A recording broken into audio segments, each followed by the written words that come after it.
Ladies and gentlemen, many of you might remember this story. I did this story about a year ago when this occurred. This is the FedEx driver, DeMontario Gibson. He was out trying to deliver packages, and two white supremacists came out to attack him. They actually shot at him and everything. And FedEx was contacted along with the police.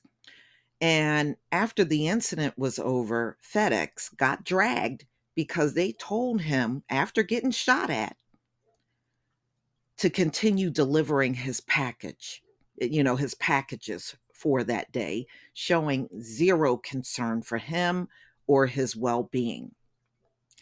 Well, this story is back in the news again.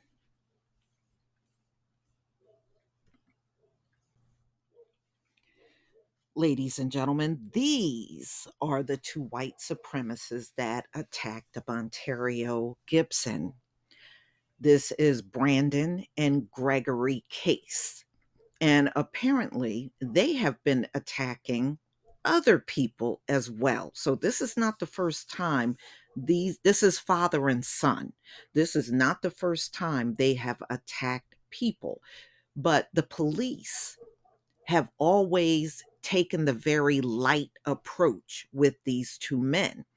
Come to find out, the reason why they do little to nothing to them is because they have ties to the police department. In other words, they got family within the police department. That's why they have failed in all this time to do something about these two. And y'all know that the FedEx driver that I just showed you has lawyered up, and he should. He really, and I'm glad he's going after these two as well as FedEx.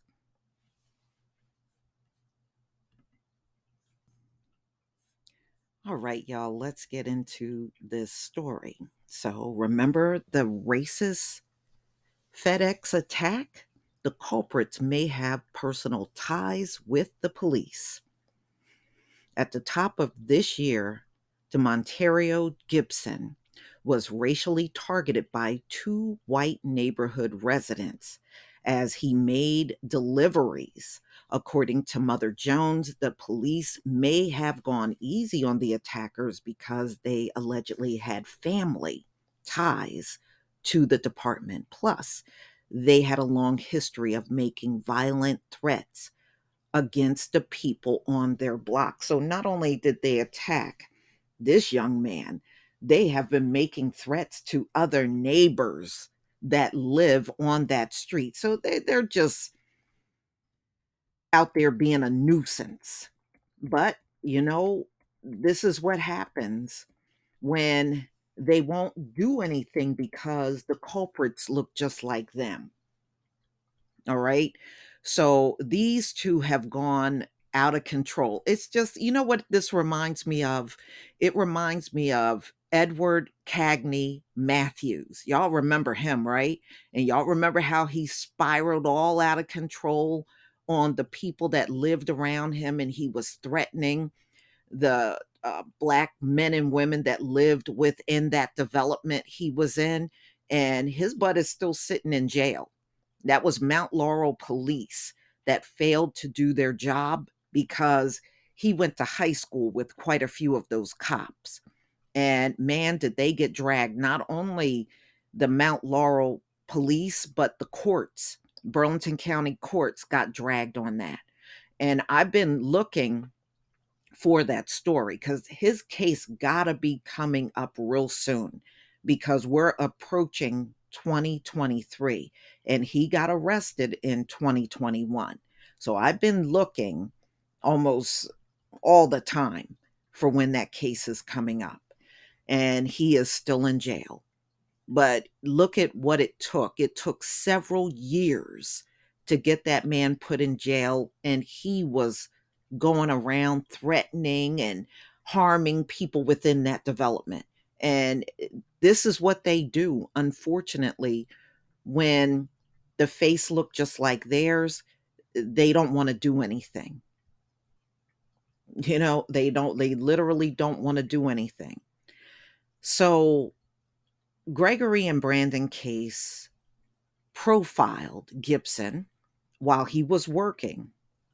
Gregory cornered the delivery truck with his vehicle and shot Brandon at the side of the vehicle while he was driving. Y'all remember. And the cases were indicted by a grand jury for attempted murder. However, Gibson's attorney, Carlos Moore, had speculated that the cops didn't take the investigation seriously, per Mother Jones, considered the fact that the officer, um, they were saying he barely wanted to do anything about it, and the officer tried to claim Gibson, who got shot at, seemed suspicious, as if his mind, you know, as if he was minding his own black business was not enough to warrant the racist attack. Exactly. So, according to the lawsuit filed by Gibson, the slack from the police department may also be the result of a serious conflict of interest. So, according to Mother Jones, the cases, according to the lawsuit, have important connections to Brookhaven. They are allegedly related to the former assistant police chief, Chris Case. There you go. There you go. And Chris Case retired several months after the shooting. So he was still the police chief. One of their relatives was the police chief when this all went down. The police department denied any relation between the men and said the former assistant chief was never involved in the investigation. Yeah, but that doesn't matter. Okay? Y'all got each other's back. That's why it's called the blue wall of silence.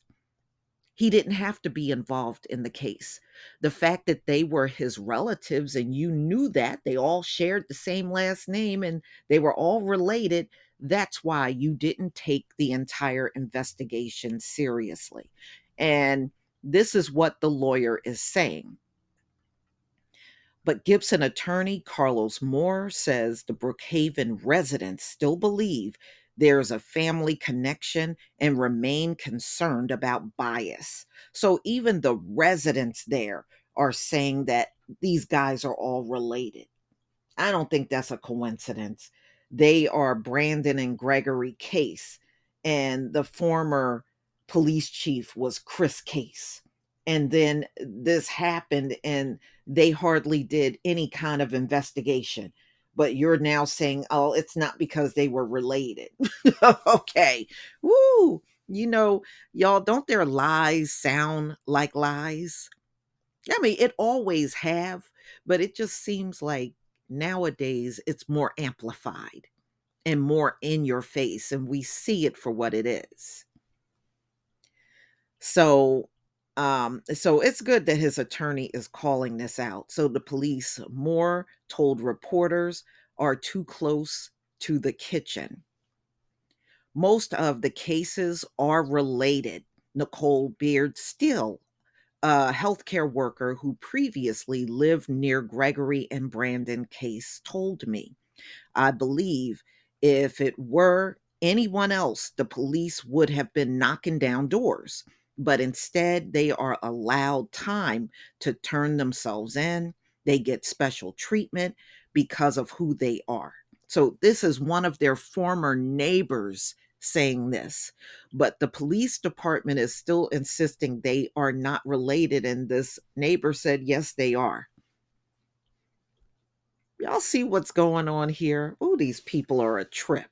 But they actually believe we should believe in their system, though, right? Please.